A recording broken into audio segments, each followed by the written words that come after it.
यह कहानी आपको उस भगवान से मिला देगी जिसको आप इतने दिनों से मंदिर और मस्जिद में खोज रहे थे, लेकिन उसके लिए आपको इस कहानी को पूरा सुनना होगा। मनोज एक बढ़ई का काम करता था। वह एक गांव में रहता था। उसकी मां का देहांत काफ़ी समय पहले हो चुका था। उसके वृद्ध पिता हीरालाल उसके साथ रहते थे। हीरालाल अब बहुत कमज़ोर हो गए थे। वह ठीक से चल भी नहीं पाते थे। वह इतने कमज़ोर इसलिए हो गए थे क्योंकि मनोज उन्हें पर्याप्त खाना नहीं देता था। उसने अपने पिता को एक छोटी मिट्टी की थाली दे रखी थी। थाली में चावल की थोड़ी सी मात्रा भी ज़्यादा लगती थी। मनोज एक बुरा आदमी था। वह एक शराबी भी था। शराब पीने के बाद वह अपने पिता को बुरी तरह से प्रताड़ित भी किया करता था। मनोज का एक बेटा था। उसका नाम रघु था। रघु महज 10 साल का था। वह बहुत अच्छा लड़का था। वह अपने दादाजी से बहुत प्यार करता था। वह अपने दादाजी का बहुत सम्मान करता था।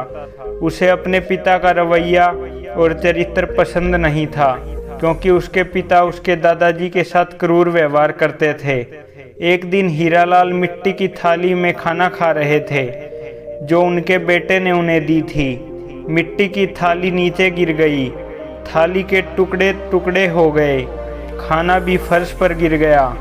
मनोज कमरे के दूसरे छोर पर काम कर रहा था। उसने टूटी थाली देखी तो वह अपने पिता से बहुत नाराज़ हुआ और अपने पिता को गाली देते हुए बहुत कठोर शब्दों का इस्तेमाल करने लगा। जो हुआ उसके बारे में बूढ़े हीरालाल को बहुत बुरा लगा। हीरालाल जी अपनी गलती का मलाल कर रहे थे। मनोज के शब्दों ने हीरालाल जी को बहुत गहरा आघात पहुंचाया। मनोज के बेटे रघु ने यह सब देखा। उसे अपने पिता पसंद नहीं थे। रघु अपने पिता की अपने दादाजी के प्रति बदसलूकी को देखकर बहुत दुखी महसूस करता था। वह अपने पिता के खिलाफ बोलने से डरता था क्योंकि वह अपने दादाजी के समर्थन में खड़े होने के लिए हिम्मत नहीं जुटा पाता था। अगले दिन रघु ने अपने पिता के बढ़ईगिरी के कुछ औजार और लकड़ी का एक टुकड़ा लिया। वह लकड़ी की प्लेट बनाने के लिए औजारों के साथ काम करने लगा। उसके पिता ने उसे काम करते देखा तो पूछा कि रघु क्या बना रहे हो? मैं एक लकड़ी की प्लेट बना रहा हूँ, रघु ने उत्तर दिया। एक लकड़ी की प्लेट किस लिए? उसके पिता ने पूछा। मैं इसे आपके लिए बना रहा हूँ पिताजी।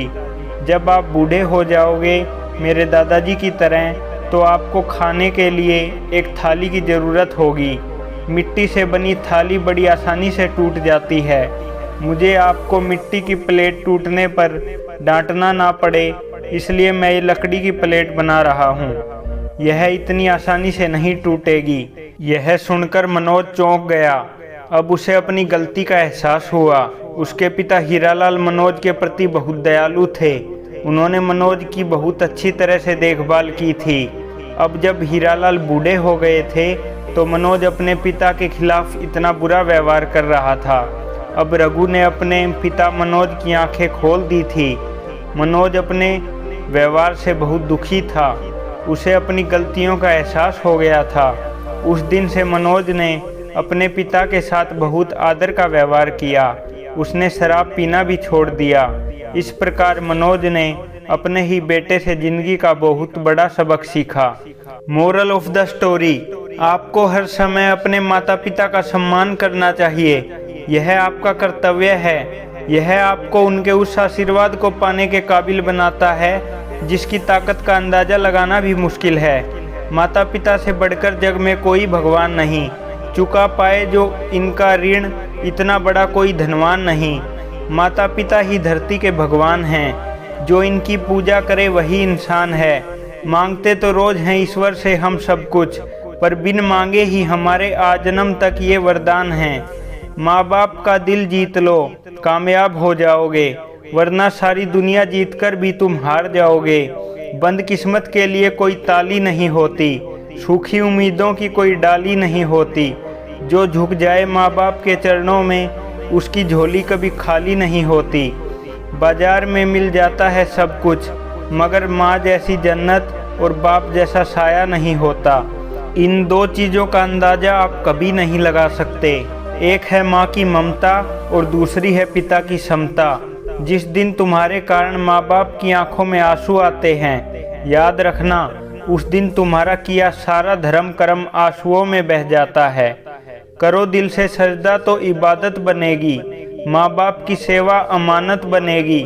खुलेगा जब तुम्हारे गुनाहों का खाता, तो माँ बाप की सेवा जमानत बनेगी। दोस्तों, ये हमारा एक कदम है ताकि हम आप लोगों को कहानियों के जरिए नैतिकता का पाठ पढ़ा सकें और आपके इस जीवन को सुखमय और बेहतर बना सकें। इसलिए आप अपना प्यार और साथ हमें ज़रूर देना। अगर आप ऐसी ही और प्रेरणादायक कहानियों की वीडियो देखना चाहते हैं तो आप हमारे चैनल को सब्सक्राइब ज़रूर कर लेना। जय हिंद।